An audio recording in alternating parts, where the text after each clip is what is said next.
आपने कहा, कहानी को हम धीरे धीरे और बहुत गहराई से आगे बढ़ाएंगे। प्रताप ने गार्ड्स का जो हाल किया है वो देखकर किसी की भी रूह कांप जाए। दिल थाम कर पढ़िए। महागाथा। बर्फ, आग और छिपा हुआ सच। आइस, फायर और द हिडन ट्रूथ। अध्याय 385। खिलौनों की तरह टूटे गार्ड्स माइनस कच्चा लोहा। भाग 1। मौत का खेल। स्थान, कॉरिडोर नंबर 3। राघव और प्रताप का आमना सामना। समय, सुबह 7:48 बजे। राघव कॉरिडोर के उस छोर एंड पर खड़ा था। उसकी आंखों में बर्फ जैसी ठंडक थी और उसके हाथ में लिक्विड नाइट्रोजन गन थी। लेकिन प्रताप की नजरें अभी राघव पर पूरी तरह टिकी नहीं थी, क्योंकि बीच में अभी भी 5-6 कमांडो जिंदा बचे थे और प्रताप के दिमाग में अभी सिर्फ एक ही फितूर था, तबाही। तुम लोग मुझे रोकोगे? प्रताप दहाड़ा। उसने आगे बढ़कर एक कमांडो को उसकी भारी दंगारोधी ढाल रायट शील्ड के समेत एक हाथ से उठा लिया।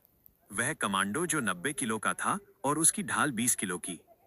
प्रताप के आगे वो बिल्कुल किसी हल्के खिलौने या पेपर वेट की तरह लग रहा था।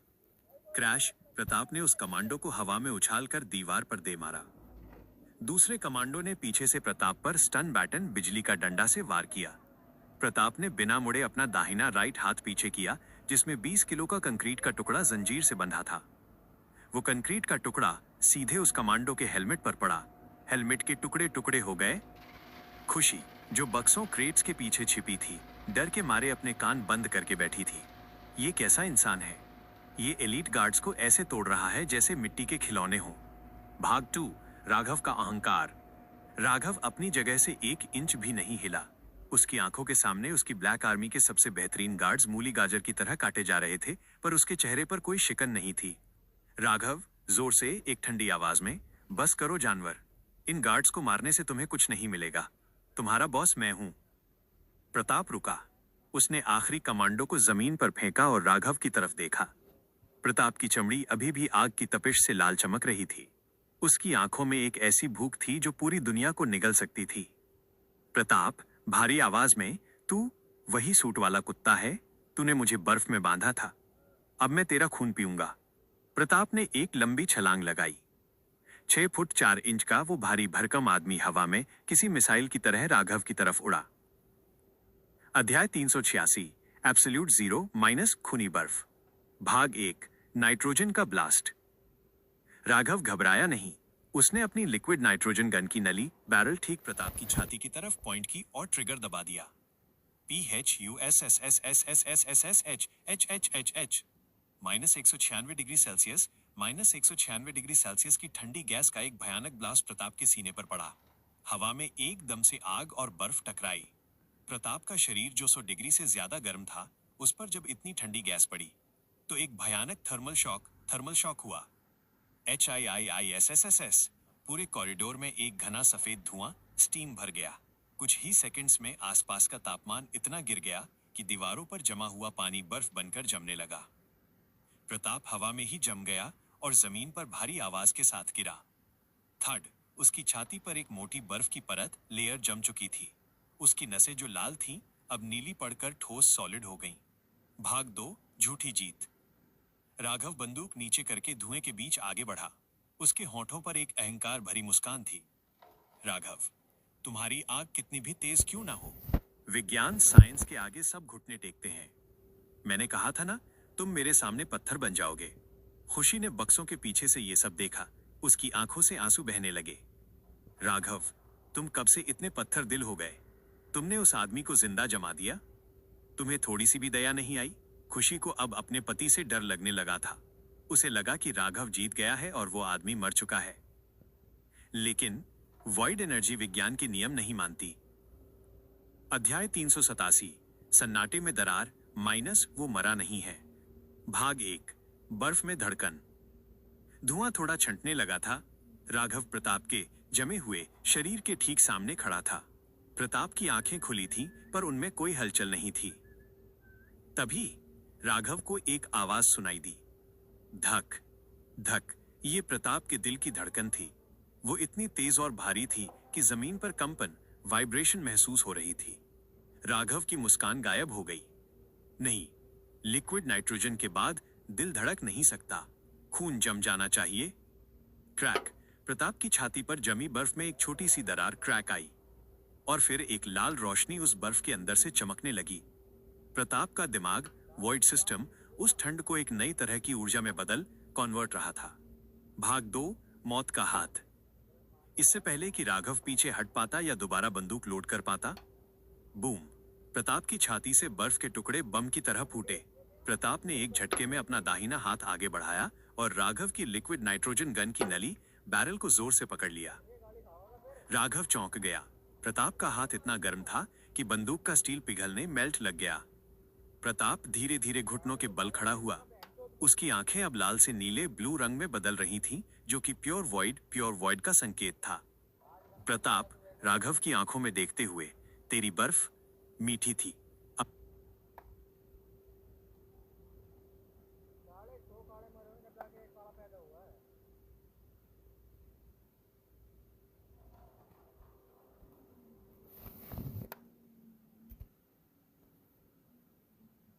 अब मेरी आग चख। प्रताप ने एक ही झटके में बंदूक को तोड़ दिया। राघव का हथियार बर्बाद हो चुका था। राघव अब पूरी तरह निहत्था था, अनार्म्ड था और उसके सामने दुनिया का सबसे खतरनाक जानवर खड़ा था। अध्याय 388, रोहित की एंट्री माइनस धुंध में एक साया। भाग 1, शांति का भूत। इन दोनों की इस भयानक टक्कर के बीच कॉरिडोर के दूसरे हिस्से में, जहां से रोहित अंदर आया था, एक अजीब सा सन्नाटा छा रहा था।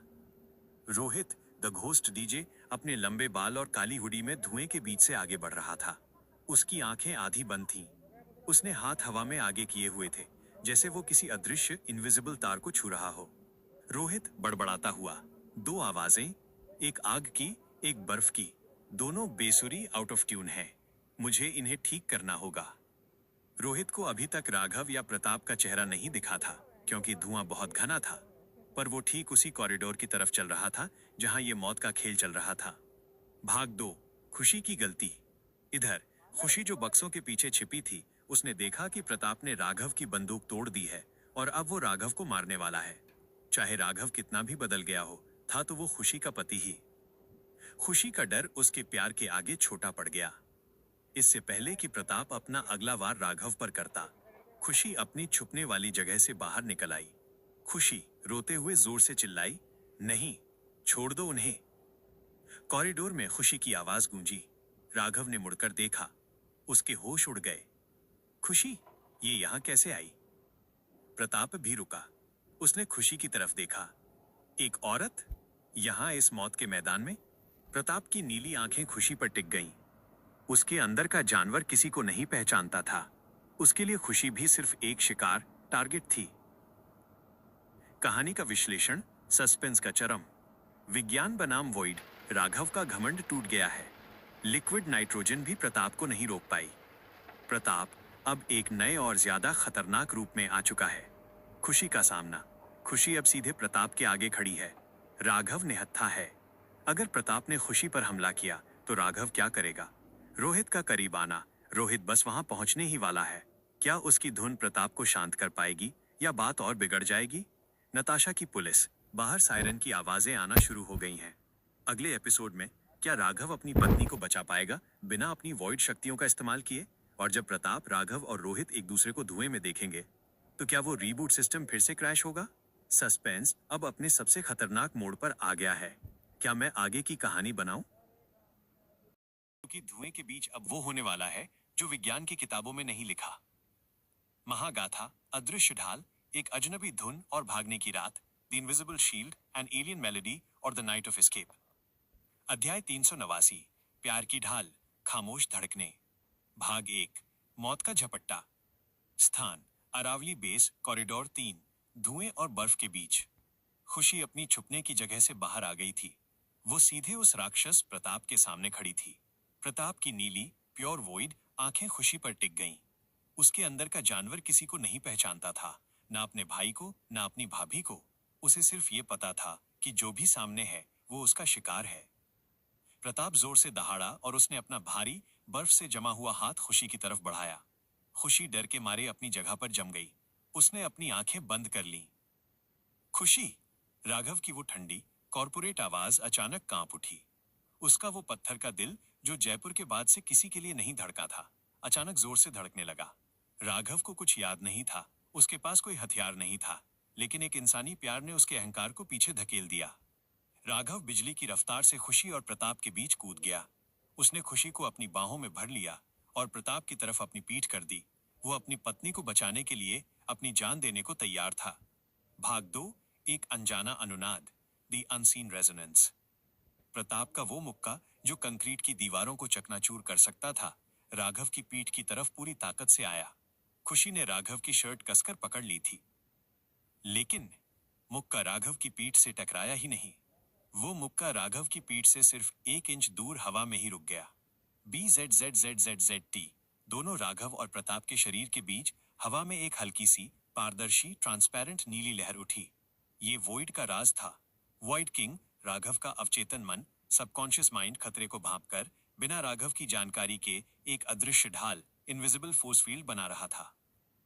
प्रताप का शरीर झटके से पीछे की तरफ उछला। प्रताप को ऐसा लगा जैसे उसने किसी ऐसी चीज पर मुक्का मार दिया हो जो उसी के शरीर का हिस्सा है। उसके दिमाग की नसें तन गईं और वो घुटनों पर गिर पड़ा। उसे कुछ याद नहीं आया, बस एक तेज सिर दर्द हुआ। भाग 3, बर्फ पिघलने लगी, रोमांस अमिड्स्ट केओस। राघव धीरे से पलटा। उसने देखा कि प्रताप घुटनों पर है और अपना सिर पकड़े हुए है। राघव को समझ नहीं आया कि प्रताप रुका क्यों। उसे लगा शायद लिक्विड नाइट्रोजन का असर अब हो रहा है। उसने खुशी की तरफ देखा। राघव का सीना तेजी से ऊपर नीचे हो रहा था। उसने खुशी के चेहरे को अपने दोनों हाथों में पकड़ लिया। राघव गुस्से और फिक्र से कांपती आवाज में, तुम पागल हो? यहां क्यों आई? अगर तुम्हें कुछ हो जाता तो मैं राघव के शब्द गले में ही अटक गए। उसका वो CEO वाला मुखौटा टूट गया था। खुशी रोते हुए राघव के सीने से लग गई। खुशी, तुम्हारे कोट पर खून था राघव। मुझे लगा तुम किसी खतरे में हो। मैं तुम्हें अकेले कैसे छोड़ सकती थी? राघव ने खुशी को कसकर गले लगा लिया। उस खौफनाक बेस के अंधेरे और खून खराबे के बीच राघव को इतने दिनों बाद एक अजीब सा सुकून महसूस हुआ। खुशी के आंसुओं ने राघव के जमे हुए दिल की बर्फ को थोड़ा सा पिघला दिया था। अध्याय 390, धुंध के पीछे का संगीतकार माइनस अधूरी धुन का मिलन। भाग 1, सन्नाटे की एंट्री। तभी कॉरिडोर के उस पार से कदमों की आवाज आई। राघव ने खुशी को अपने पीछे किया और सतर्क हो गया। उसे लगा कोई और आतंकवादी आ गया है। धुएं को चीरते हुए रोहित आकाश बाहर आया। लंबे बाल, फटे कपड़े और एक अजीब सी खामोशी। राघव ने रोहित को घूरा। उसे रोहित का चेहरा याद नहीं था। जयपुर के होटल में जो हल्की सी टक्कर हुई थी वो भी उसे याद नहीं थी। राघव मन में तारांकन, ये भिखारी कौन है और ये मेरे सबसे सुरक्षित बेस में अंदर कैसे आया? अलार्म क्यों नहीं बज रहे? भाग 2, शोर को शांत करना। रोहित की आंखें आधी बंद थीं। वो राघव को राघव सिंघानिया के रूप में नहीं देख रहा था। रोहित का दिमाग अब सिर्फ ध्वनि तरंगों, साउंड वेव्स को समझता था। रोहित खुद से बड़बड़ाते हुए, यहाँ बहुत शोर है। एक आवाज बहुत ठंडी और नुकीली है, राघव। और दूसरी आवाज आग की तरह फटी हुई है, प्रताप। रोहित ने अपना हाथ हवा में उठाया। उसने कुछ बोला नहीं, बस अपने गले से एक गूंज हमिंग निकाली। WUMMMMTINNN। ये वही ब्रह्मांडीय धुन थी जो रोहित के दिमाग में कैद थी। जैसे ही ये आवाज कॉरिडोर में गूंजी, प्रताप जो दर्द से तड़प रहा था अचानक शांत हो गया। प्रताप की नीली आंखें रोहित की तरफ उठीं। उस आवाज ने प्रताप के उबलते हुए खून को, उसकी उस जानवरों वाली भूख को एक पल के लिए सुला दिया था। प्रताप बुदबुदाते हुए, ये आवाज, ये मुझे नींद दे रही है। प्रताप का भारी शरीर जमीन पर गिर पड़ा। वह बेहोश हो गया था। भाग 3, 3 अजनबी एक राज। राघव हैरानी से ये सब देख रहा था। इस लड़के ने सिर्फ एक आवाज निकालकर उस राक्षस को सुला दिया, जिसे मेरी पूरी आर्मी नहीं रोक पाई। राघव का शातिर दिमाग फिर से चलने लगा। ये लड़का एक ऐसा हथियार था जो उस राक्षस को कंट्रोल कर सकता था। राघव ने रोहित से पूछा, तुम कौन हो और तुमने ये कैसे किया? रोहित ने अपनी आंखें खोली। उसने राघव को देखा। रोहित, मैं कोई नहीं हूं। मैं बस एक धुन पूरी करने आया हूं। ये बड़ा वाला स्पीकर, प्रताप की तरफ इशारा करते हुए, बहुत शोर कर रहा था। इन तीनों भाइयों को बिल्कुल अंदाजा नहीं था कि वे तीनों एक ही मां बेबे की कोख से जन्मे हैं। वे एक दूसरे को खतरा, जानवर और पागल समझ रहे थे। राज अभी भी पूरी तरह से सुरक्षित था। अध्याय 391 सायरन की चीख माइनस घोस्ट प्रोटोकॉल। भाग 1 पुलिस का पहरा। वीवू वीवू अचानक बाहर से असली पुलिस के सायरन की आवाजें आने लगीं। बेस के बाहर नताशा की भेजी हुई पुलिस फोर्स और मीडिया पहुंच चुकी थी। राघव का ईयरपीस बजा। पायलट हेलीकॉप्टर से, सर, बाहर कम से कम 20 पुलिस की गाड़ियां हैं। वे मेन गेट तोड़ने वाले हैं। हमें यहां से निकलना होगा। राघव का दिमाग 100 की स्पीड से दौड़ने लगा। अगर पुलिस ने उसे यहां इस तहखाने में एक बेहोश सुपर ह्यूमन और एक अजीबो गरीब लड़के के साथ देख लिया, तो सिंघानिया एम्पायर एक दिन में मिट्टी में मिल जाएगा। भाग 2 राज छिपाने की तैयारी। राघव ने कैप्टन रुद्र, जो दीवार के पास घायल पड़ा था, की तरफ देखा। राघव, रुद्र, घोस्ट प्रोटोकॉल चालू करो। इस बेस के सारे सर्वर्स जला दो। कैमरे की हार्ड डिस्क ब्लास्ट कर दो। पुलिस को यहां सिर्फ एक खाली गोदाम मिलना चाहिए।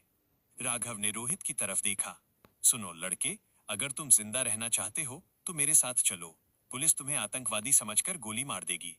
रोहित ने जमीन पर पड़े प्रताप की तरफ इशारा किया। रोहित, मैं इस बड़े स्पीकर को छोड़कर नहीं जाऊंगा। इसकी आवाज मेरे संगीत का हिस्सा है। राघव ने अपने दांत पीसे। ये पागल है, पर मुझे इस राक्षस प्रताप को साथ ले जाना ही होगा, वरना पुलिस इसका सच जान लेगी। राघव, ठीक है, इसे उठाओ। हम मेरे प्राइवेट टनल, एस्केप टनल से बाहर निकलेंगे। भाग 3 भागने का रास्ता। राघव ने एक सीक्रेट बटन दबाया। दीवार का एक हिस्सा खिसक गया और एक अंधेरी सुरंग दिखाई दी जो सीधे पहाड़ियों की दूसरी तरफ जाती थी। रोहित ने प्रताप का भारी हाथ अपने कंधे पर रखा। अजीब बात थी कि रोहित को प्रताप का वजन महसूस ही नहीं हो रहा था। ये दोनों की वोइड शक्तियों का तालमेल था। राघव ने खुशी का हाथ कसकर पकड़ा। राघव, खुशी, मेरे पीछे पीछे आना, मुझे मत छोड़ना। वे चारों उस अंधेरी सुरंग में उतर गए। उनके सुरंग में घुसने के ठीक 2 मिनट बाद पुलिस ने बेस के अंदर एंट्री मारी। नताशा भी पुलिस के साथ थी। नताशा भागते हुए सेल ब्लॉक 0 में आई, लेकिन वहां कुछ नहीं था सिवाय टूटी हुई दीवारों, जमे हुए पानी और बेहोश गार्ड्स के। नताशा गुस्से से चिल्लाते हुए, नहीं, वो यहीं था, वो राघव सिंघानिया यहीं था, उसने सबूत मिटा दिए।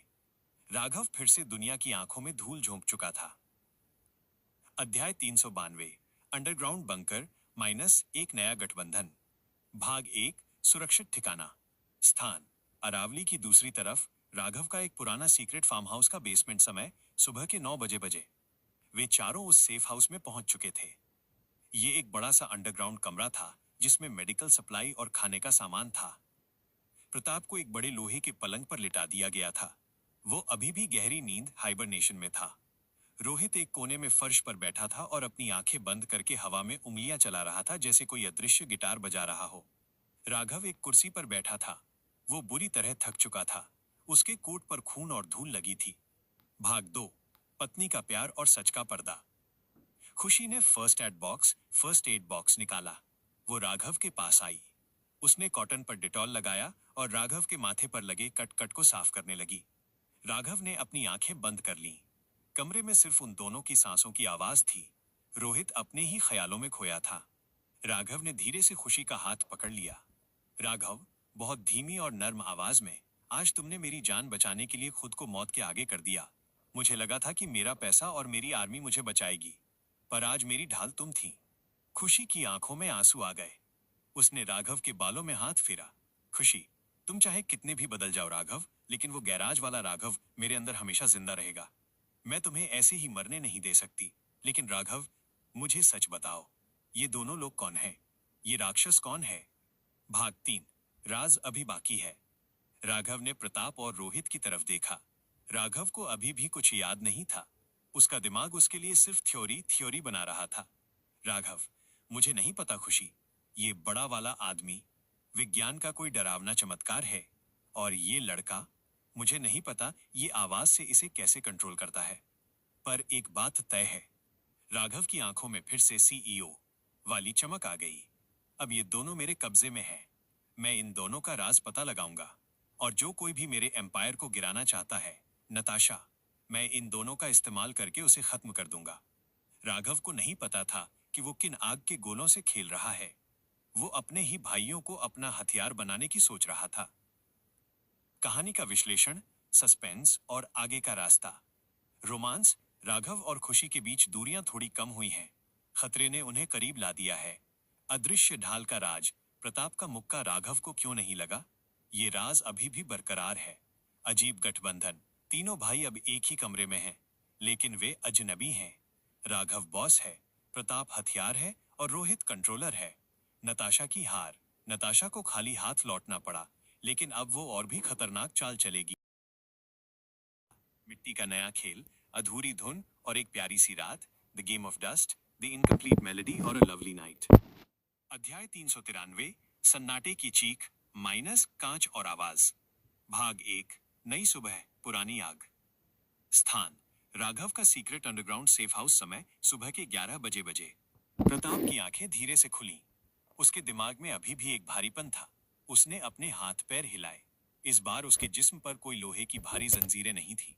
वो एक आम पर मजबूत लोहे के पलंग पर लेटा था। प्रताप एक झटके में उठकर बैठ गया। उसकी लाल आंखें कमरे में किसी खतरे को ढूंढने लगी। मैं जिंदा कैसे हूं?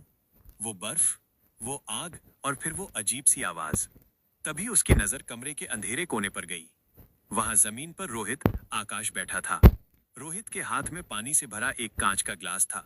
वो अपनी उंगली को पानी में डुबोकर ग्लास के किनारे पर घुमा रहा था, जिससे एक अजीब सी पतली सी धुन निकल रही थी। 3। प्रताप को वो आवाज सुनते ही अपने खून में एक ठंडक महसूस हुई। वही ठंडक जिसने उसे अरावली बेस में सुला दिया था। प्रताप गुर्राते हुए, तू कौन है बे? और ये दिमाग खराब करने वाली आवाज क्या है? बंद कर इसे वरना तेरा गला दबा दूंगा।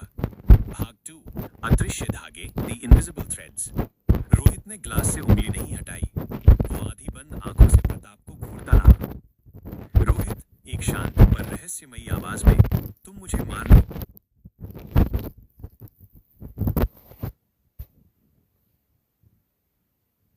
सकते। मैंने कोशिश करके देख ली है। प्रताप, क्या बकवास कर रहा है? रोहित ने ग्लास को जमीन पर छोड़ दिया। जब तुम सो रहे थे, मैं तुम्हारे पास आया था। मेरे अंदर एक गुस्सा था, एक शोर था। मैंने सोचा इस बड़े से स्पीकर को तोड़ दूं। पर जैसे ही मैंने तुम्हारी गर्दन पर हाथ रखा, रोहित ने अपनी उंगलियां प्रताप को दिखाई। उन उंगलियों पर हल्के जले हुए निशान थे। रोहित, एक अजीब सी नीली करंट ने मुझे पीछे फेंक दिया। हम दोनों के बीच कुछ है। तुम्हारी आग और मेरी हवा, दोनों किसी तीसरे के इशारे पर नाचते हैं। हम दुश्मन नहीं हैं और हम दोस्त भी नहीं हैं। हम सिर्फ भटके हुए सुर हैं। प्रताप को कुछ समझ नहीं आया, पर उसे इतना पता था कि इस पतले दुबले लड़के के अंदर एक ऐसी ताकत है जो उसके प्रताप के गुस्से को कंट्रोल कर सकती है। राज अभी भी जिंदा था। वॉइड सिस्टम उन्हें एक दूसरे को मारने से रोक रहा था, पर उन्हें लग रहा था कि ये उनकी शक्तियों का कोई साइड इफेक्ट है। अध्याय 394, जीरो से शुरुआत, माइनस डस्टी वेयरहाउस और फ्रोजन अकाउंट्स। भाग 1, साम्राज्य का गिरना। स्थान, सेफ हाउस का लिविंग एरिया। समय, दोपहर 2 बजे। राघव अपने लैपटॉप पर बैठा था। उसके चेहरे पर टेंशन साफ दिख रही थी। नताशा की पुलिस रेड के बाद मीडिया में खबर फैल चुकी थी कि सिंघानिया लॉजिस्टिक्स के अरावली बेस में कुछ इलीगल चल रहा था। हालांकि पुलिस को कोई सबूत नहीं मिला था, पर इन्वेस्टिगेशन शुरू हो चुकी थी। राघव के सारे बड़े बैंक अकाउंट्स फ्रीज ब्लॉक कर दिए गए थे। उसकी पावर, उसका पैसा, सब एक रात में होल्ड पर चला गया था। वो करोड़पति सीईओ नहीं रहा था जो आसानी से प्राइवेट आर्मी खरीद सके। राघव ने लैपटॉप बंद कर दिया। उसने अपनी महंगी सूट की जैकेट उतार कर फेंक दी और शर्ट की स्लीव्स फोल्ड कर ली। खुशी उसके पास आई। राघव, बैंक वालों ने क्या कहा? राघव, अकाउंट सील हैं। नताशा ने बोर्ड ऑफ डायरेक्टर्स को मेरे खिलाफ कर दिया है। मेरे पास अभी सिर्फ कैश है जो इस सेफ हाउस की तिजोरी में पड़ा था, करीब 50 लाख रुपए। भाग 2, नई नींव, द स्लो बिजनेस। राघव एकदम से हारा नहीं।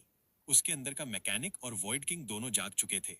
राघव, मैं एक बार मैकेनिक से सीईओ बना था। खुशी, अगर नताशा को लगता है उसने मुझे सड़क पर ला दिया है, तो वो भूल रही है कि सड़क पर गाड़ी चलाना मुझे सबसे अच्छा आता है।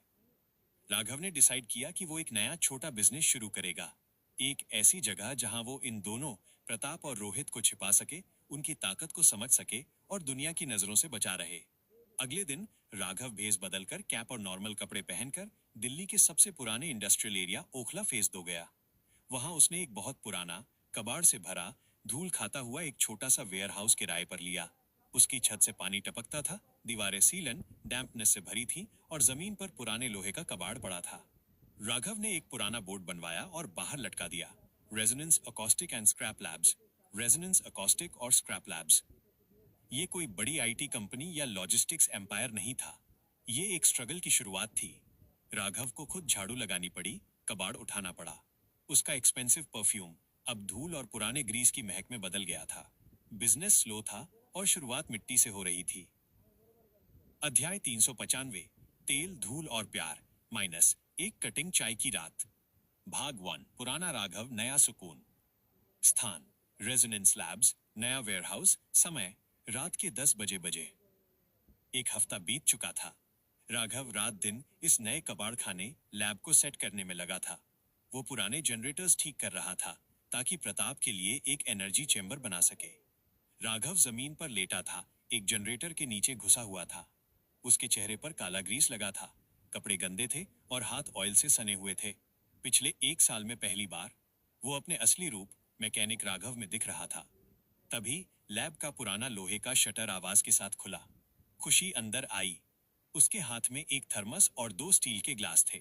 वो राघव के लिए अपने हाथ से बनाई कटिंग चाय लेकर आई थी। खुशी मुस्कुराई। उसने अपना पर्स एक टूटे हुए टेबल पर रखा और राघव के पास आई। ओ ए मैकेनिक साहब, ओवर टाइम का पैसा नहीं मिलेगा यहाँ। चाय पियो। राघव जनरेटर के नीचे से बाहर निकला। उसने खुशी को देखा। खुशी की बालों की लटें उसके चेहरे पर आ रही थीं।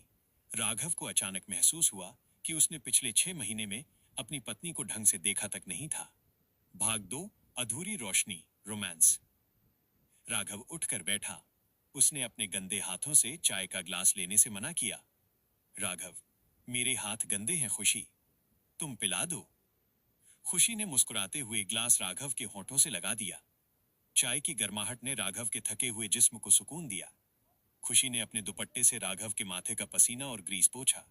खुशी नर्म आवाज में, तुम्हें पता है, ये सूट बूट वाले सीईओ राघव से ज्यादा मुझे ये ग्रीस वाला राघव पसंद है। इसमें डर नहीं लगता, इसमें वो अपनापन है जो हमारी शादी के शुरुआती दिनों में था। राघव ने अपने दोनों गंदे हाथ पीछे जमीन पर टेक दिए और अपना सिर खुशी की कमर के सहारे टिका दिया। उसने अपनी आंखें बंद कर लीं। राघव, मुझे माफ कर देना खुशी, मैंने पावर के चक्कर में तुम्हें कितना अकेला कर दिया था। पर अब मैं इस छोटी सी जगह को दुनिया की सबसे बड़ी ताकत बनाऊंगा। भाग 3, चमत्कार, the spark of mystery. Tension भरा माहौल एक प्यारे से रोमांस में बदल गया था। दोनों एक दूसरे की आंखों में देख रहे थे। राघव ने धीरे से अपना एक हाथ, जो थोड़ा साफ था, आगे बढ़ाया और खुशी के गाल को छुआ। लेकिन उसी पल एक रहस्य ने जन्म लिया। राघव के दिमाग की वॉइड एनर्जी, जो प्यार और इमोशन से ट्रिगर हो रही थी, वो अनजाने अनकॉन्शियसली में एक्टिवेट हो गई। राघव का दूसरा हाथ जमीन पर रखे एक खराब बिना तार वाले बल्ब से टच हो गया। फिजेड, वो बल्ब जो पिछले 5 साल से खराब था और किसी इलेक्ट्रिक सॉकेट से जुड़ा नहीं था, अचानक तेज पीली रोशनी से चमक उठा। खुशी चौंक कर पीछे हटी। राघव, ये बल्ब अपने आप कैसे जल गया? इसमें तो तार भी नहीं है। राघव ने अपने हाथ को देखा। बल्ब अभी भी चमक रहा था और राघव की उंगलियों के आसपास एक हल्की सी अदृश्य सी हीट वेव, गर्मी की तरंग थी। राघव का दिमाग चकरा गया। कहीं ये मेरी खुद की ताकत तो नहीं? मैं बिना बिजली के एनर्जी कैसे बना रहा हूं? दोनों चुप थे, पर उस छोटे से वेयरहाउस में प्यार के साथ साथ एक बहुत बड़े राज ने रोशनी कर दी थी। अध्याय 396, शिकार, शिकारी और संगीतकार का समझौता। भाग 1, नए रूल्स। अगले दिन की सुबह राघव ने प्रताप और रोहित को उस कबाड़ खाने लैब के एक साउंड प्रूफ और मजबूत कमरे में बुलाया। तीनों एक दूसरे के आमने सामने खड़े थे। तीनों भाई एक मिट्टी से सने कमरे में अपनी अपनी खोई हुई यादों के साथ। राघव अब समझ गया था कि वो इन पर जंजीरों से राज नहीं कर सकता, उसे पार्टनरशिप करनी होगी। राघव ने प्रताप की तरफ देखा। राघव, सुनो, मुझे नहीं पता तुम्हारा नाम क्या है, पर तुम जिंदा रहने के लिए आग और बिजली खाते हो। बाहर पुलिस तुम्हें ढूंढ रही है। अगर तुम सड़क पर गए तो लोग तुम्हें मार देंगे। प्रताप ने गुस्से से घूरा, पर वो कुछ बोला नहीं। राघव ने एक हेवी ड्यूटी केबल का गुच्छा प्रताप के आगे फेंका। राघव, मैं तुम्हें इस लैब में छिपने की जगह दूंगा। मैं तुम्हें हाई वोल्टेज बैटरीज दूंगा जिससे तुम्हारी भूख मिटेगी। पर बदले में तुम्हें इस लैब की मशीनों को पावर देनी होगी। जब मेरी बैटरीज डाउन होंगी, तुम अपने अंदर की एनर्जी इस केबल के जरिए लैब में ट्रांसफर करोगे। डील। प्रताप को अजीब लगा, पर उसे याद था कि उस पतले लड़के रोहित की आवाज से वो ठंडा पड़ जाता है, और उसे भूख भी लगी थी। प्रताप ने वो केबल उठा ली। अगर खाना कम पड़ा तो मैं तेरा वेयर हाउस जला दूंगा। प्रताप ने अनजाने में डील मान ली थी। भाग 2, धुन का सौदागर। अब राघव रोहित की तरफ मुड़ा। राघव, और तुम्हारी आवाज में एक अजीब सा जादू है। तुम साउंड वेव से आग बुझा सकते हो, लोहा तोड़ सकते हो, पर तुम्हारे पास इंस्ट्रूमेंट नहीं है। राघव ने एक पुराना पर मॉडिफाई किया हुआ एम्पलीफायर और सिंथेसाइजर रोहित के आगे रखा। राघव, तुम मेरी इस लैब के अकॉस्टिक हेड हो। तुम अपनी वो अधूरी धुन यहाँ बैठकर टेस्ट कर सकते हो। मैं तुम्हें दुनिया के सबसे एडवांस्ड साउंड सेंसर्स ला कर दूंगा, पर जब भी ये बड़ा वाला जानवर प्रताप आउट ऑफ कंट्रोल होगा, तुम्हें अपनी धुन से इसको शांत करना होगा। मंजूर है? रोहित ने उस सिंथेसाइजर को ऐसे छुआ जैसे कोई खजाना मिल गया हो। उसकी आंखों में एक अजीब सी चमत्कारिक चमक आ गई। रोहित, मुझे सिर्फ मेरी धुन पूरी करनी है। मुझे किसी और चीज से मतलब नहीं। भाग 3, तीनों का मिलन, द अनकॉन्शियस सिनर्जी। दुनिया के लिए सिंघानिया लॉजिस्टिक्स बर्बाद हो चुका था, पर उस धूल भरे ओखला के कबाड़खाने में दुनिया की सबसे खतरनाक वॉइड टीम बन चुकी थी। एक राघव, जिसके दिमाग में मास्टर प्लान था। दूसरा प्रताप, जिसके जिस्म में न्यूक्लियर बम जैसी एनर्जी थी। तीसरा रोहित, जो उन दोनों की एनर्जी को फ्रीक्वेंसी से बैलेंस कर सकता था। किसी ने एक दूसरे को अपना नाम नहीं बताया, किसी ने एक दूसरे से हाथ नहीं मिलाया, पर जब तीनों उस कमरे में एक साथ खड़े थे, तो कमरे का तापमान अपने आप नॉर्मल हो गया था और हवा में एक अजीब सी शांति छा गई थी। वॉइड सिस्टम धीरे धीरे इन तीनों की नजदीकी से हील हो रहा था। इस भाग को कुकू एफएम पॉकेट एफएम के डार्क रोमांस और थ्रिलर स्टाइल में बहुत डिटेल के साथ लिखा गया है। दिल थाम कर पढ़िए। महागाथा, कबाड़ का माफिया, धड़कन की धुन और खून का रंग, the scrap mafia, the rhythm of heartbeat और द कलर ऑफ ब्लड। अध्याय 397, ओखला का नया बॉस माइनस मकड़ी का जाल। भाग 1, ब्लैक मार्केट की धूल। स्थान ओखला फेज 2, कबाड़ बाजार, दिल्ली समय दोपहर 1 बजे। राघव का नया बिजनेस रेजोनेंस लैब्स अभी सिर्फ एक खाली गोदाम था। प्रताप को शांत रखने के लिए उसे हाई वोल्टेज ट्रांसफार्मर और रोहित के लिए मिलिट्री ग्रेड साउंड सेंसर्स चाहिए थे। लेकिन राघव के बैंक अकाउंट सील थे, इसलिए वो व्हाइट मार्केट से ये चीजें नहीं खरीद सकता था। राघव एक पुरानी सेकेंड हैंड जीप चलाकर ओखला के सबसे बड़े कबाड़ माफिया सेठ मकरंद के अड्डे पर पहुंचा। मकरंद कोई बहुत बड़ा डॉन नहीं था, लेकिन इस इंडस्ट्रियल इलाके का गिद्ध था। चोरी का इलेक्ट्रॉनिक माल, फैक्ट्रियों से लूटा हुआ तांबा, कॉपर और तारों का ब्लैक मार्केट उसी के इशारे पर चलता था। उसके पास 50-60 गुंडों की एक छोटी सी फौज थी, जो लोहे की रॉड और देसी कट्टों गन्स से लैस रहती थी। राघव मकरंद के टिन शेड वाले ऑफिस में घुसा। मकरंद एक गद्दी पर बैठा हुक्का पी रहा था। उसने राघव को ऊपर से नीचे तक देखा। मकरंद हंसते हुए, अरे बाप रे, सिंघानिया लॉजिस्टिक्स का मालिक। कोट पैंट उतारकर ये धूल भरी शर्ट क्यों पहन ली बाबूजी? सुना है नताशा मैडम ने आपका सारा बोरिया बिस्तर गोल कर दिया है। राघव के चेहरे पर कोई भाव नहीं था। वह सीईओ से वापस मैकेनिक बन चुका था और मैकेनिक को गुंडों से बात करना आता था। राघव, मुझे 10 किलोवाट के 2 इंडस्ट्रियल ट्रांसफार्मर चाहिए। कैश लाया हूं। माल है तो बात कर, वरना मैं कहीं और जाऊं। भाग 2, हफ्ते की मांग। मकरंद ने हुक्के का धुआं छोड़ा। माल तो है, पर सिंघानिया बाबू, ओखला में कोई भी गोदाम मेरी मर्जी के बिना नहीं खुलता। तू यहाँ नई लैब खोल रहा है ना? हर महीने का 5 लाख प्रोटेक्शन मनी, हफ्ता लगेगा। राघव ने मकरंद की टेबल पर रखे एक भारी लोहे के पेंचकस स्क्रू ड्राइवर को उठा लिया और उसे अपनी उंगलियों के बीच घुमाने लगा। राघव शांत और ठंडी आवाज में, मैं प्रोटेक्शन का पैसा नहीं देता मकरंद, मैं खुद प्रोटेक्शन हूं। मुझे सिर्फ ट्रांसफार्मर चाहिए। मकरंद के 2 गुंडे राघव के पीछे आकर खड़े हो गए। मकरंद, अकड़ अभी भी करोड़पतियों वाली है। सुन बे, ये तेरा एस बड़ी ईएफई वाला ऑफिस नहीं है। हफ्ता नहीं देगा तो कल सुबह तेरी लैब की मशीनों की जगह तेरी लाश लटकेगी। राघव ने वो लोहे का पेंचकस मकरंद की टेबल पर वापस रखा, लेकिन पेंचकस का आगे का हिस्सा, जो ठोस स्टील का था, राघव की उंगलियों की पकड़ से मुड़कर टेढ़ा हो चुका था। राघव की वॉइड एनर्जी का अवचेतन असर।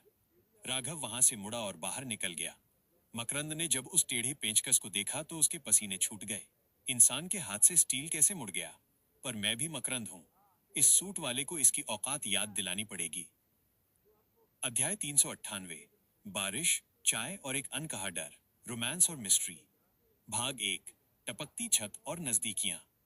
स्थान रेजोनेंस लैब्स, राघव का नया गोदाम। समय रात के 9 बजे। दिल्ली में बेमौसम की भारी बारिश हो रही थी। गोदाम की टीन की छत पुरानी थी और कई जगह से पानी टपक रहा था। खुशी एक पुरानी बाल्टी लेकर इधर उधर भाग रही थी ताकि पानी मशीनों पर न गिरे। राघव एक बड़ी सी प्लास्टिक की तिरपाल टाप लेकर छत के एक हिस्से को ढकने की कोशिश कर रहा था। राघव एक स्टूल पर खड़ा था। अचानक स्टूल का पैर फिसला। क्रैश। राघव नीचे गिरा, लेकिन जमीन पर गिरने से पहले ही खुशी ने उसे पकड़ने की कोशिश की। दोनों एक साथ फर्श पर गिर पड़े। खुशी नीचे थी और राघव उसके ऊपर। तिरपाल उन दोनों के ऊपर आकर गिर गई, जिससे वे एक छोटे से तंबू टेंट के अंदर छिप गए। बाहर बारिश की तेज आवाज थी और अंदर सिर्फ उन दोनों की धड़कनें। भाग 2। प्यार की चिंगारी। राघव ने जल्दी से उठने की कोशिश की। सॉरी खुशी, तुम्हें चोट तो नहीं लगी? खुशी ने राघव का कॉलर पकड़कर उसे वापस अपनी तरफ खींच लिया। अंधेरे में खुशी की आंखें चमक रही थीं।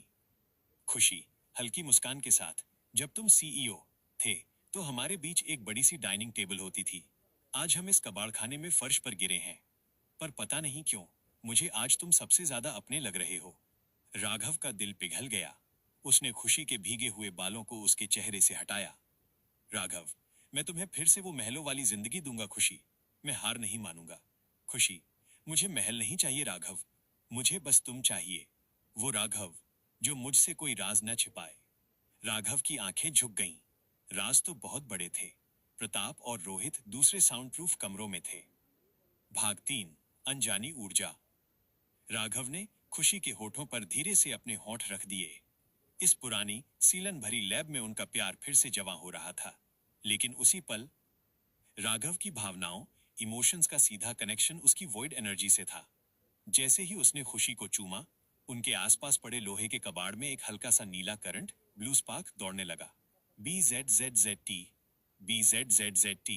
गोदाम में लगा एक पुराना बंद पड़ा पंखा, जिसका प्लग भी नहीं लगा था, अचानक धीरे धीरे घूमने लगा। राघव ने अपनी आंखें खोली। उसने उस पंखे को देखा। उसके रोंगटे खड़े हो गए। मेरे अंदर से बिजली पैदा हो रही है। जब मैं गुस्सा होता हूं तो लोहा मुड़ जाता है, और जब मैं प्यार करता हूं तो मशीनें चलने लगती हैं। मैं इंसान हूं भी या नहीं? राघव ने खुशी को यह सब नहीं देखने दिया और तिरपाल हटाकर जल्दी से खड़ा हो गया। राज अभी भी एक राज ही था। अध्याय 399। रात का हमला माइनस कबाड़ खाने में कुत्ते। भाग 1। दरवाजे की मौत। समय रात के 11:30 बजे। बारिश रुक चुकी थी। खुशी लैब के छोटे से ऑफिस केबिन में सो गई थी। राघव अपनी डेस्क पर बैठकर डिजाइन बना रहा था। प्रताप और रोहित अपने अपने कमरों में थे। तभी थड थड क्रैश।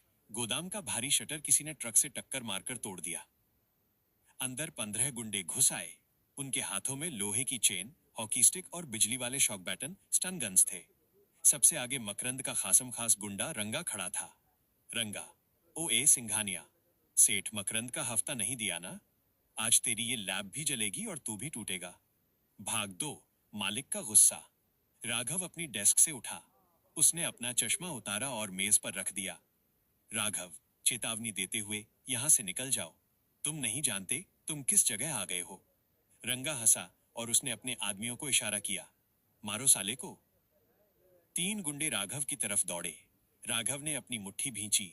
उसके दिमाग का वो अवचेतन योद्धा, सबकॉन्शियस वॉरियर जाग गया।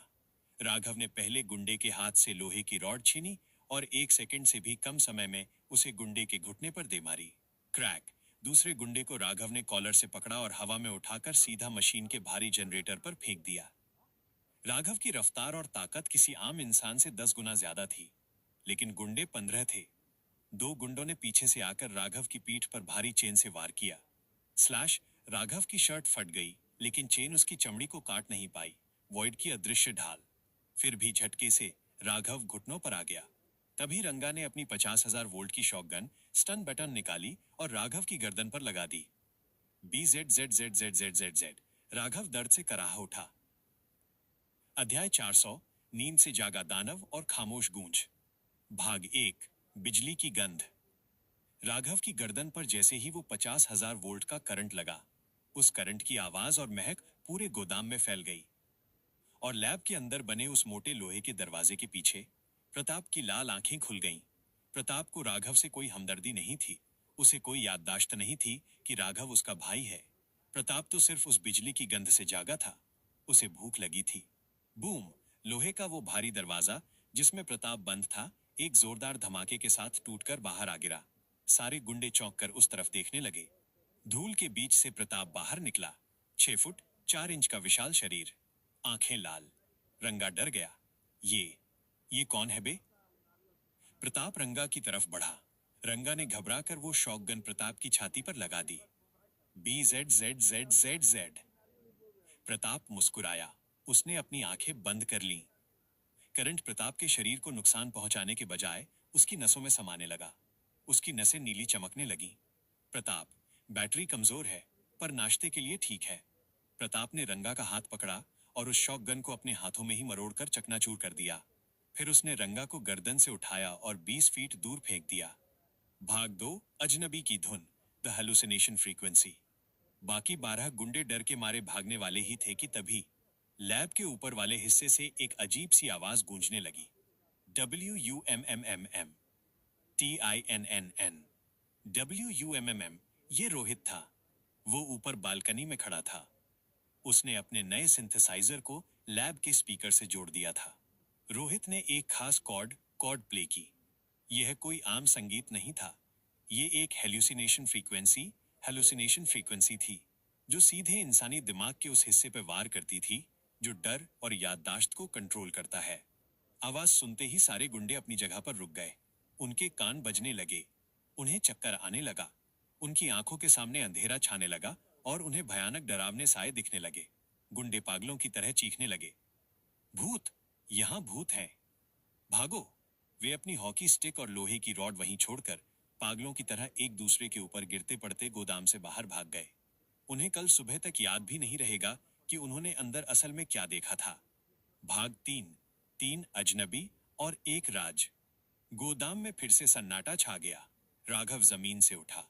उसने प्रताप को देखा जो अभी भी टूटी हुई शॉटगन के तारों से बची खुची बिजली चूस रहा था। और ऊपर देखा तो रोहित शांत भाव से नीचे देख रहा था। राघव का दिमाग सन्न था। मेरी लैब में एक बिजली खाने वाला राक्षस है और एक ऐसा लड़का है जो आवाज से लोगों को पागल कर सकता है। और मेरे अंदर भी कुछ बदल रहा है। तीनों भाई एक ही छत के नीचे थे। उन्होंने मिलकर अपने पहले दुश्मन को भगा दिया था, लेकिन उन्होंने ये जानबूझकर नहीं किया था। प्रताप भूख के लिए आया था और रोहित उस शोर को बंद करने के लिए। राज अभी भी बरकरार था। राघव ने अपने मन में एक खूंखार फैसला लिया। मकरंद, तूने आज जो किया है, अब तू उसका अंजाम देखेगा। मैं अब सिर्फ बिजनेसमैन नहीं हूं, मैं इन राक्षसों का रिंग मास्टर हूं। कहानी का विश्लेषण, सस्पेंस और आगे का रास्ता। नया छोटा दुश्मन। सेठ मकरंद ने राघव को कमजोर समझा था, लेकिन अब मकरंद की उल्टी गिनती शुरू हो गई है। शक्तियों का विकास। राघव को पहली बार अपनी वॉइड ढाल और ऊर्जा का एहसास हुआ है। बल्ब जलने वाला सीन। प्रताप और रोहित की शक्तियां भी बढ़ रही हैं। रोमांस। खुशी और राघव के बीच नजदीकियां बढ़ी हैं, लेकिन राघव का राज खुशी से अभी भी छिपा है। अगर खुशी ने प्रताप को देख लिया तो क्या होगा? क्या आप जानना चाहते हैं कि अगले एपिसोड में राघव सेठ मकरंद के साम्राज्य को कैसे तबाह करेगा? ये रहा द सिंगुलैरिटी सागा, सीजन 5 का एक और बेहद रोमांचक, लंबा और सस्पेंस से भरा महाखंड, अध्याय 405 से आगे। जैसा आपने कहा, तीनों को अपना अतीत बिल्कुल याद नहीं है। वे बस अपनी अपनी शक्तियों के सहारे एक दूसरे से जुड़े हैं। हर मोड़ पर एक नया राज है और खून खराबे के बीच एक गहरा धड़कनों को रोक देने वाला रोमांस भी है। दिल थाम कर पढ़िए, क्योंकि अब ओखला की सड़कों पर जो होगा वो किसी बुरे सपने से कम नहीं है। महागाथा, मौत का ऑर्केस्ट्रा, नीली आग और एक खौफनाक परछाई, the orchestra of death, blue fire और अ टेरिफाइंग शैडो। अध्याय 405, ओखला का कुरुक्षेत्र, माइनस गोलियों की बारिश और नीली ढाल। भाग 1, लोहे का पिघलना। स्थान, रेजोनेंस लैब्स के बाहर, ओखला फेज 2। समय, रात का घना अंधेरा। राघव गोदाम के बाहर खड़ा था। उसके ठीक सामने 50 से ज्यादा गुंडे और डैनी के भाड़े के कमांडो खड़े थे। हवा गोलियों की आवाज से गूंज उठी। रैट तट तट तट। लेकिन गोलियां राघव तक पहुंच ही नहीं रही थीं। राघव के उठे हुए हाथ से एक विशाल नीली पारदर्शी दीवार फोर्स फील्ड बन गई थी। गोलियां उस वॉइड ढाल से टकराकर वहीं हवा में पिघल रही थीं और गर्म शीसे लीड की बूंदों की तरह जमीन पर गिर रही थीं। मकरंद की आंखें फटी रह गईं। ये जादू है क्या? डैनी, तूने कहा था तेरे पास हथियार हैं। मार इसे। डैनी मुस्कुराते हुए, जादू नहीं सेठ, ये साइंस है। नाइट्रोजन ग्रेनेड फेंको। डैनी के कमांडो ने अपनी बेल्ट से लिक्विड नाइट्रोजन ग्रेनेड्स निकाले और राघव की तरफ फेंक दिए। भाग 2, भूख का दानव, द हंग्री बीस्ट। इससे पहले कि वो ग्रेनेड राघव की ढाल से टकराकर फटते, राघव के पीछे से एक विशाल साया हवा में उछला। यह प्रताप था। प्रताप ने हवा में ही उन 2 नाइट्रोजन ग्रेनेड्स को अपने नंगे हाथों से पकड़ लिया।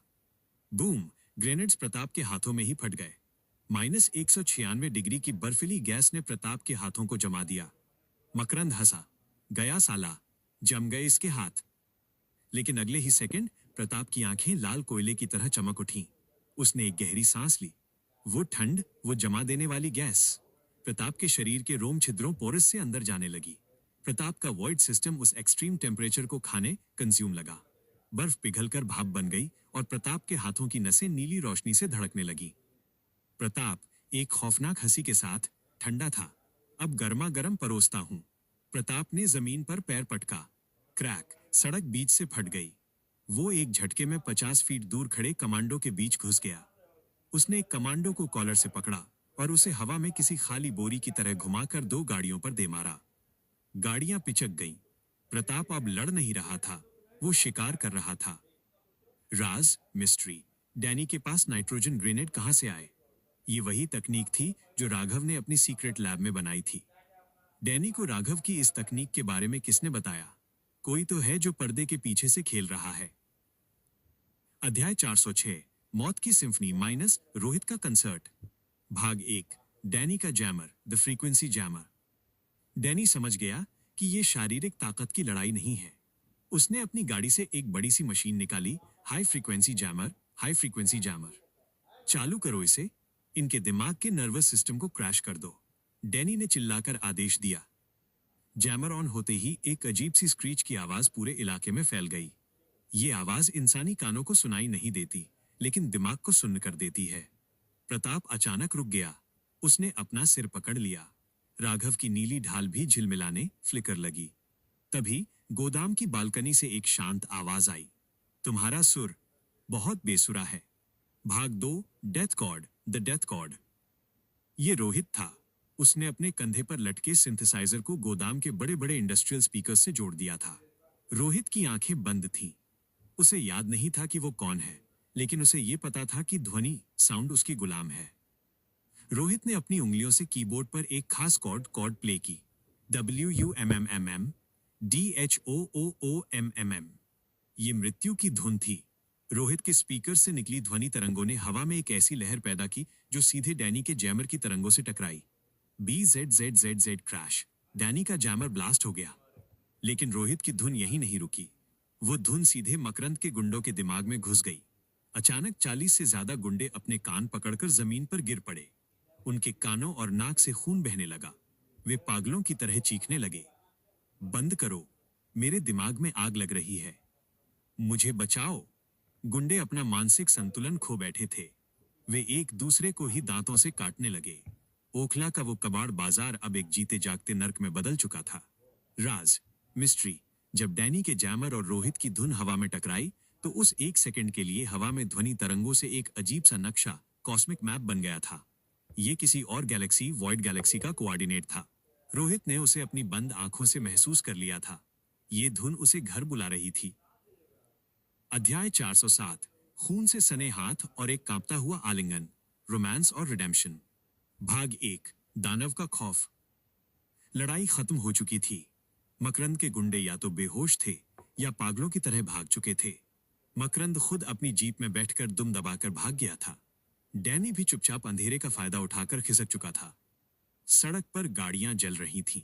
राघव बीच सड़क पर खड़ा था। उसकी शर्ट फट चुकी थी। उसके हाथों और चेहरे पर दुश्मनों का खून और राख लगी थी। उसकी आंखें अभी भी नीली चमक रही थीं। वो किसी इंसान जैसा नहीं, बल्कि एक खूंखार दानव, डीमन जैसा लग रहा था। तभी गोदाम का दरवाजा खुला। खुशी बाहर आई। उसने ये सब मॉनिटर की स्क्रीन पर देखा था। राघव ने खुशी को देखा। उसका दिल बैठ गया। राघव ने अपना हाथ आगे करते हुए कहा, रुक जाओ खुशी, मेरे पास मत आना। मैं अब कोई मैकेनिक या इंसान नहीं रहा। मैं एक राक्षस बन चुका हूं। तुम्हें मुझसे दूर चले जाना चाहिए। राघव को डर था कि उसका ये भयानक रूप देखकर खुशी उससे नफरत करने लगेगी। भाग 2, परछाई का प्यार, दी एम्ब्रेस। लेकिन खुशी रुकी नहीं। वो जलती हुई गाड़ियों और खून से सनी सड़क को पार करते हुए सीधे राघव के पास आई। राघव ने अपना चेहरा घुमा लिया। प्लीज खुशी, मेरे अंदर की शक्ति मुझे भी नहीं पता। मैं तुम्हें चोट पहुंचा सकता हूं।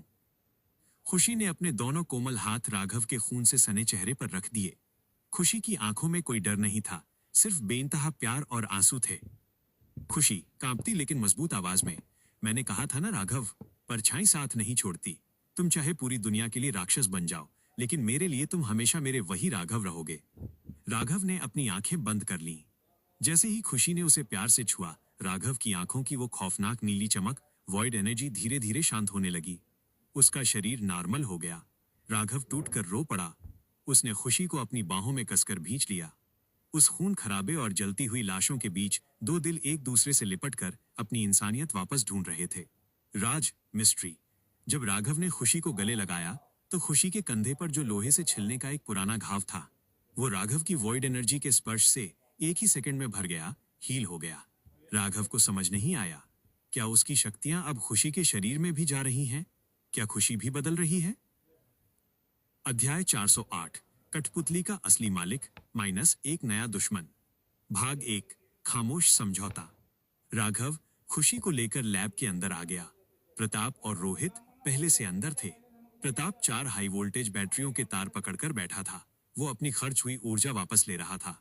रोहित अपनी आंखें बंद करके चुपचाप बैठा था। तीनों भाइयों ने एक दूसरे को देखा। उन्हें अपना अतीत याद नहीं था, लेकिन आज की रात ने उनके बीच एक अजीब सा रिश्ता बना दिया था। प्रताप ने अपनी भारी आवाज में राघव से कहा, सूट वाले, तेरी ढाल मजबूत थी। अगर तू खाना ऊर्जा देता रहा तो मैं तेरे लिए इन कुत्तों को फाड़ता रहूंगा। रोहित ने आंखें खोले बिना कहा, तुम्हारा गुस्सा बेसुरा है, प्रताप की तरफ इशारा करते हुए। लेकिन जब हम तीनों की आवाजें एक साथ टकराईं तो एक परफेक्ट कॉर्ड बनी थी। राघव मन में, तारांकन, ये दोनों कौन हैं? मेरे अंदर इनके लिए एक अजीब सा खिंचाव क्यों है? मुझे इनकी परवाह क्यों होने लगी है? भाग 2, पर्दे के पीछे का शैतान। स्थान, दिल्ली का एक सीक्रेट अंडरग्राउंड ऑफिस। समय रात के 3 बजे। ओखला से भागने के बाद हथियारों का डीलर डैनी एक आलीशान ऑफिस में खड़ा था। उसके चेहरे पर पसीना था। उसके सामने एक भारी लेदर की कुर्सी पर कोई बैठा था जिसका चेहरा अंधेरे में था। डैनी के हाथ कांप रहे थे। डैनी, सर, आपने जो हथियार दिए थे वो उन पर असर नहीं कर रहे। वो तीनों इंसान नहीं हैं। एक आग और बर्फ खाता है, एक के हाथ से नीली दीवार बनती है और तीसरे की आवाज से मेरे आदमियों के कान फट गए। कुर्सी पर बैठा आदमी धीरे से हंसा। उसने अपनी सिगार जलाई। अजनबी, ठंडी आवाज में, मुझे पता है डैनी, मैं यही तो चेक करना चाहता था कि जयपुर के हादसे के बाद उनके अंदर का वॉइड सिस्टम कितना एक्टिव है। डैनी, सर, आप हैं कौन और आपको उन राक्षसों के बारे में कैसे पता? अजनबी ने एक फाइल डैनी के मुंह पर फेंकी। फाइल पर लिखा था, project singularity minus subject Raghav Pratap Akash. अजनबी, मैं वो हूं जिसने उन्हें ये शक्तियां दी थीं और मैं ही वो हूं जो ये शक्तियां वापस ले सकता है। मकरंद तो सिर्फ एक मोहरा था।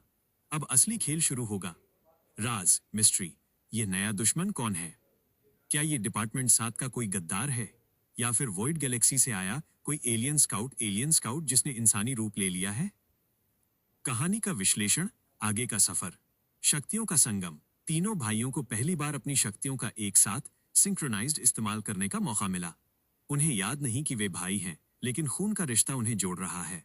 खुशी का हीलिंग राज। राघव की ताकत अब खुशी को भी प्रभावित कर रही है। क्या खुशी को भी कोई सुपर पावर मिलने वाली है? नया खतरनाक विलेन। मकरंद खत्म, लेकिन असली पपेट मास्टर की एंट्री हो चुकी है जो तीनों के राज जानता है। अगले भाग में राघव का नया बिजनेस अब ब्लैक मार्केट पर और उनकी ताकतें उन्हें एक साथ बांध रही हैं। इस भाग में राघव की बढ़ती हुई खौफनाक ताकत, अंडरवर्ल्ड में उसका नया रुतबा और खुशी के साथ एक बेहद गहरा रूहानी रोमांस है। हर मोड़ पर एक नया राज आपका इंतजार कर रहा है। हेडफोन लगा लीजिए या एक शांत जगह बैठ जाइए, क्योंकि कहानी अब और भी डार्क होने वाली है। महागाथा, अंडरवर्ल्ड का नया मसीहा, नीली धड़कन और एक रहस्यमयी बक्सा। The new messiah of underworld, blue heartbeat और मिस्टीरियस बॉक्स। अध्याय 409, दिल्ली का नया रिंग मास्टर माइनस सन्नाटे का व्यापार। भाग 1, ओखला का बदलता रंग। स्थान, रेजोनेंस लैब्स, ओखला फेज 2। समय, घटना के 2 हफ्ते बाद।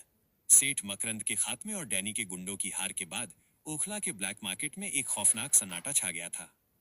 अब कोई भी गुंडा राघव के गोदाम की तरफ देखने की हिम्मत नहीं करता था। राघव की रेजोनेंस लैब्स अब सिर्फ कबाड़ का गोदाम नहीं रही थी। राघव ने अपनी वॉइड बुद्धि, वॉइड इंटेलेक्ट का इस्तेमाल करना शुरू कर दिया था। उसने कबाड़ के पुर्जों से ऐसे छोटे छोटे गैजेट्स बना लिए थे जो पुलिस के रडार को जाम कर सकते थे। वो दिल्ली के अंडरवर्ल्ड को हथियार नहीं बल्कि सुरक्षा, प्रोटेक्शन टेक बेच रहा था। दिल्ली के बड़े बड़े डॉन अब राघव के गोदाम के बाहर लाइन लगाते थे, लेकिन अंदर जाने की इजाजत किसी को नहीं थी। भाग 2, लोहे का जानवर और साउंड प्रूफ दीवारें। लैब के अंदर के नियम बहुत सख्त थे। राघव ने गोदाम को 3 हिस्सों में बांट दिया था। सेक्टर 1, जहां वो और खुशी रहते थे। सेक्टर 2, द केव, जहां प्रताप रहता था। उस कमरे की दीवारें 3 फीट मोटी कंक्रीट की थी, ताकि जब प्रताप अपनी ऊर्जा निकाले तो गोदाम न उड़े। सेक्टर 3, द स्टूडियो, जहां रोहित रहता था। इस कमरे को पूरी तरह साउंड प्रूफ कर दिया गया था, ताकि रोहित की हेलुसिनेशन फ्रीक्वेंसी, पागल करने वाली धुन, गलती से किसी और को नुकसान न पहुंचाए। राघव अपनी डेस्क पर बैठा एक पुरानी डायरी में कुछ कैलकुलेशन कर रहा था। राघव, मन में तारांकन, ये दोनों मेरे सबसे बड़े हथियार हैं। आग उगलने वाला दानव और दिमाग को सुन्न करने वाला संगीतकार। लेकिन ये कौन है? जब ये मेरे आसपास होते हैं तो मेरी अपनी ताकत, नीली ढाल, और भी मजबूत क्यों हो जाती है? उन्हें कुछ भी याद नहीं था। राघव को लगता था कि वो किसी साइंटिफिक म्यूटेशन का शिकार है, और ये दोनों भी उसी तरह के म्यूटेंट हैं जिन्हें नियति ने उसके पास भेजा है। राज, मिस्ट्री। राघव की डेस्क पर एक अजीब सा काले रंग का भारी धात्विक मेटालिक बक्सा रखा था। ये बक्सा उसे डैनी के गुंडों द्वारा छोड़ी गई एक जली हुई जीप के अंदर से मिला था। बक्से पर कोई ताला नहीं था, लेकिन वो खुल नहीं रहा था। सबसे खौफनाक बात यह थी कि वो बक्सा किसी इंसान के दिल की तरह धीरे धीरे धड़क रहा था। धक धक। अध्याय 410, मरहम और नीली धड़कन, अ टच ऑफ द वॉइड। भाग 1, खून की एक बूंद। समय, रात के 11 बजे गोदाम में सन्नाटा था। बाहर हल्की बूंदाबांदी हो रही थी। खुशी सेक्टर 1 में राघव के लिए कुछ पुराने कागजात और डिजाइन फोल्डर्स को एक लोहे की अलमारी में रख रही थी। अलमारी का एक कोना बहुत तेज और धारदार था।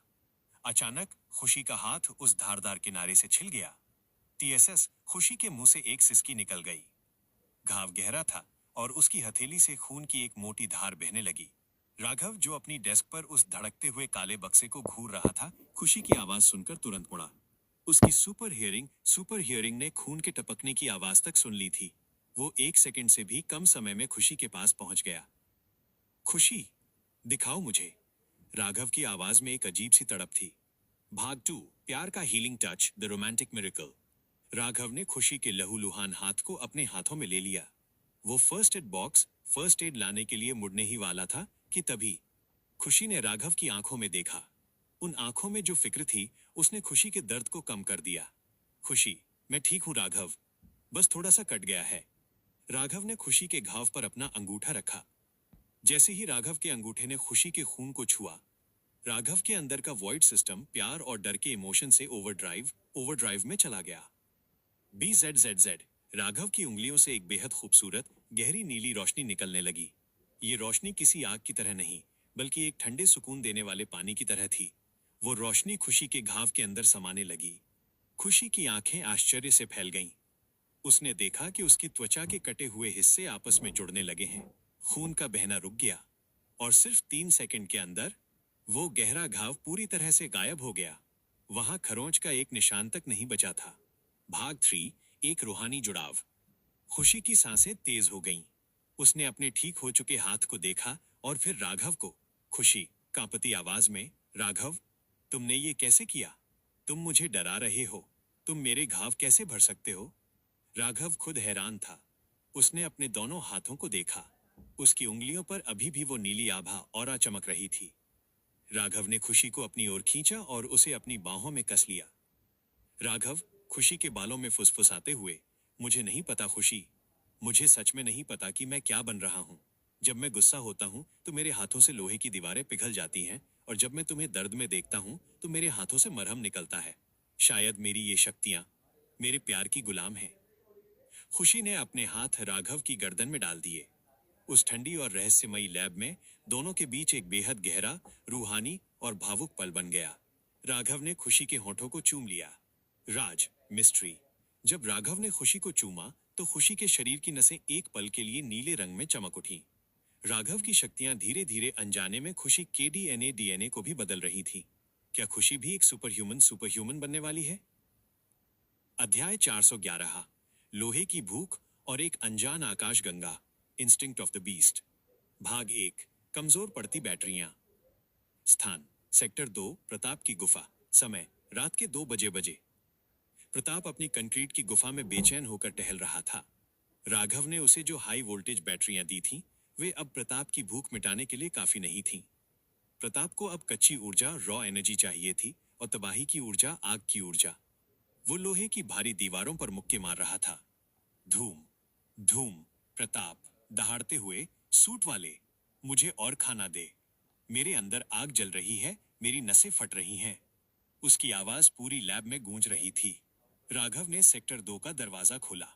राघव को प्रताप से डर नहीं लगता था, क्योंकि राघव जानता था कि उसकी नीली ढाल फोर्स फील्ड प्रताप के किसी भी मुक्के को रोक सकती है। राघव, शांत हो जाओ बड़े जानवर। शहर की पावर ग्रिड से मैं कल एक सीधा कनेक्शन जोड़ने वाला हूं। तब तक सब्र कर। भाग 2, धड़कते बक्से का रहस्य। तभी प्रताप की लाल आंखें राघव के हाथ पर टिक गईं। राघव उस काले, धात्विक बक्से को अपने हाथ में पकड़े हुए था, जो उसे डैनी की जीप से मिला था। प्रताप की नाक फड़फड़ाई। उसे उस बक्से के अंदर से एक ऐसी ऊर्जा की महक आ रही थी जिसने उसके खून में आग लगा दी। प्रताप बक्से की तरफ उंगली दिखाते हुए, ये क्या है? मुझे ये चाहिए। राघव, ये नहीं खुलेगा। मैंने लेजर कटर से भी कोशिश कर ली है। यह किसी अनजान धातु का बना है। प्रताप आगे बढ़ा।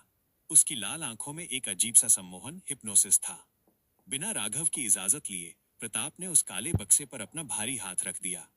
भाग 3, ब्रह्मांडीय वृत्ति, द कॉस्मिक इंस्टिंक्ट।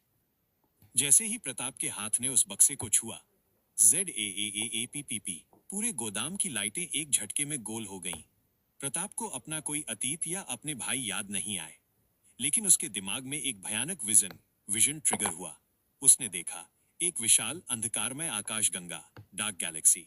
तारों की जगह वहां नीली और लाल आग के गोले तैर रहे हैं, और उन गोलों के बीच एक विशाल सिंहासन है।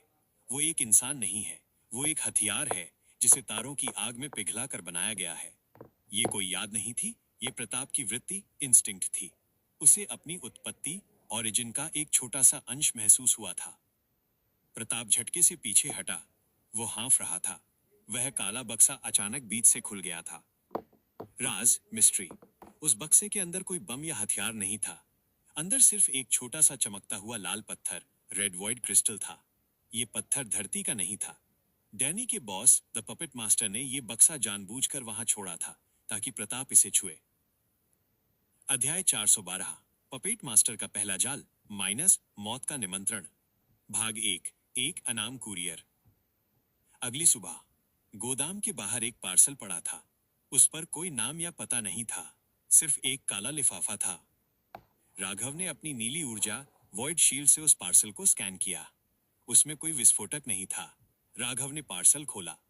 अंदर 3 चीजें रखी थीं। एक जली हुई बैटरी, प्रताप के लिए एक संदेश, माइनस कि तुम्हारी भूख मैं कंट्रोल करता हूं। 2, एक छोटा सा ट्यूनिंग फोक, रोहित के लिए, माइनस संगीत का एक यंत्र। 3, खुशी की एक तस्वीर, जिस पर लाल स्याही से एक बड़ा सा एक्स क्रॉस बना हुआ था। राघव के लिए एक खुली धमकी। राघव की आंखें गुस्से से सिकुड़ गईं। उसके आसपास की हवा का तापमान माइनस में जाने लगा। राघव गुस्से में कांपते हुए, जिसने भी ये तस्वीर खींची है, मैं उसकी आंखें नोच लूंगा। भाग 2, एक फ्रीक्वेंसी जो जानलेवा है। तभी सेक्टर 3 का दरवाजा खुला।